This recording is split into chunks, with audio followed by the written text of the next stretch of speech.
Is Mr Johnson genuinely prepared to let the country crash out of Europe?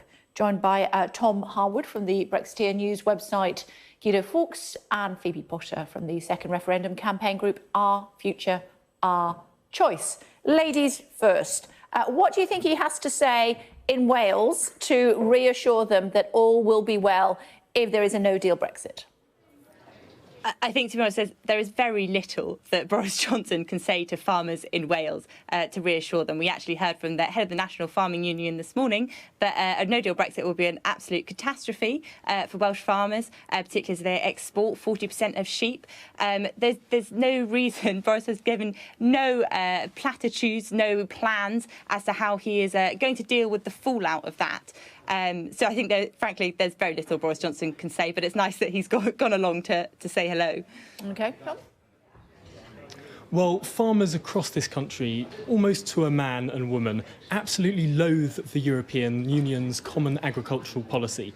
It's a policy that's incredibly bad for our domestic farmers, and so moving out of the EU, we will be able to set policies that work for our own farmers and aren't set by sort of the needs of continental countries like France. We can set something that's much more suited to our country and our farmers. And it's a really exciting time for farmers to be able to specialise and deliver to more global markets rather than just focusing in on one declining part of the world. We can follow countries like New Zealand, which had an agricultural boom when they moved to a more free trade economy in the way that we can if we leave the European Union at the end of October. Now New Zealand sheep are sort of the best of the world because they removed their tariffs. And if we leave the European Union, we can remove common agricultural policy tariffs. We can do what New Zealand did, and it can be a really exciting time for our agricultural sector. Phoebe? Well, quite frankly, it's all very well for Tom to talk about this sort of dreamland where we'll have these, be able to make these brilliant deals. But what we are headed for is a no-deal Brexit on October the 31st, which is in 3 months' time. And there are currently no deals in place. So if we wake up on the 1st of November, we do not have the time. We do not have the luxury of spending years trying to work out some new deals. There are going to be farmers left, right and centre. And that is why the National Farmers Union, who I think would be well placed to speak with authority on the subject, have warned so strongly against it this morning. Tom? That's simply not true. What we have is, for example, groups like the National Farmers Union saying it's going to be bad because we're going to move to a more free trading economy where the goods will be cheaper for people, imports will be cheaper for consumers in this country.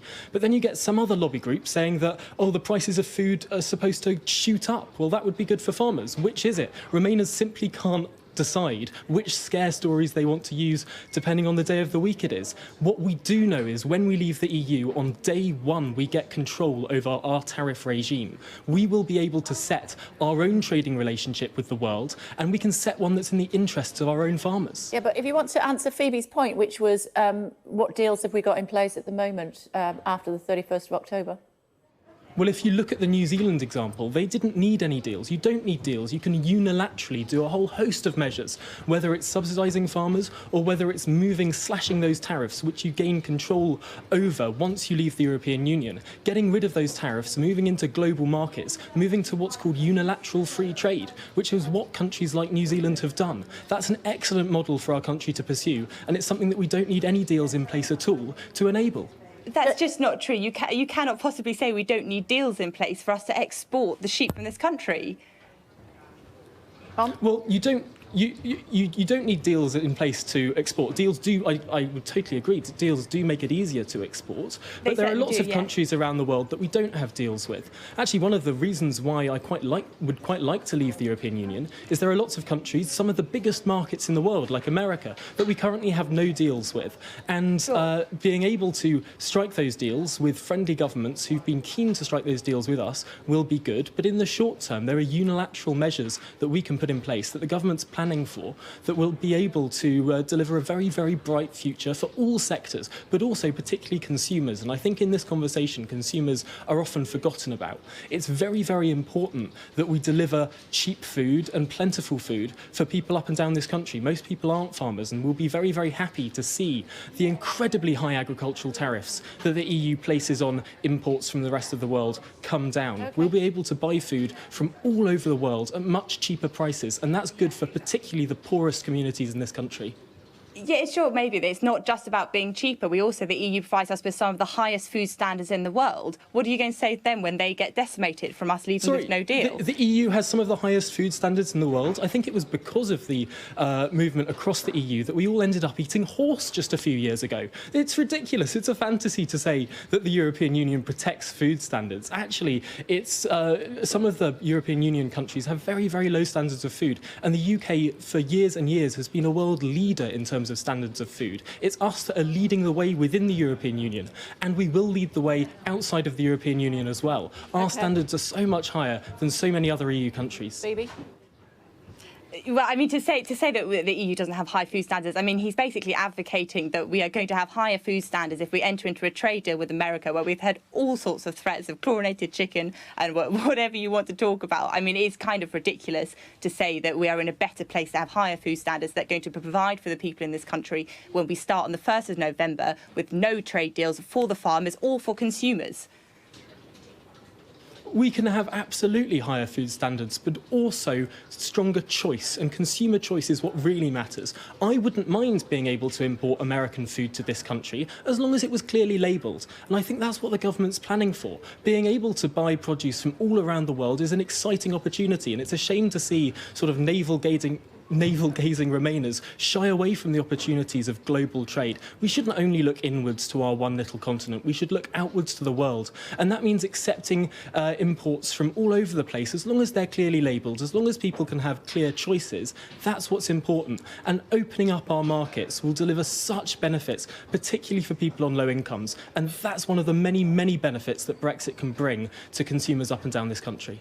I mean, I certainly agree that we should be looking outwards to the world. I agree we should form as close alliances with other countries as we possibly can. But that is why, with such a strong alliance with the EU and with the trade deals we have in place and the trading bloc we have in place, we have one of the strongest negotiating positions in the world to form those deals. And when we leave the EU on 1st of November, where we currently will be left in a position without any deals with the EU or any other countries, we will be in an incredibly weak position to start negotiating those deals. We should start from a position of strength, which we are currently in, and continue with that.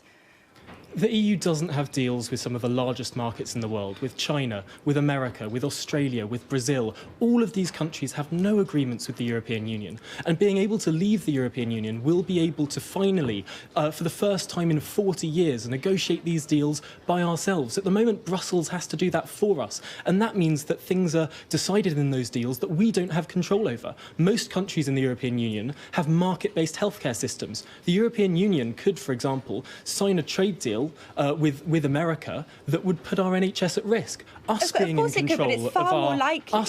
control of our own trade deals means that we'll be able to protect things like our precious NHS. We'll be able to protect our own vital interests as this country and make deals that are beneficial to us. Leaving it all to Brussels puts a lot of things at risk. OK, Phoebe?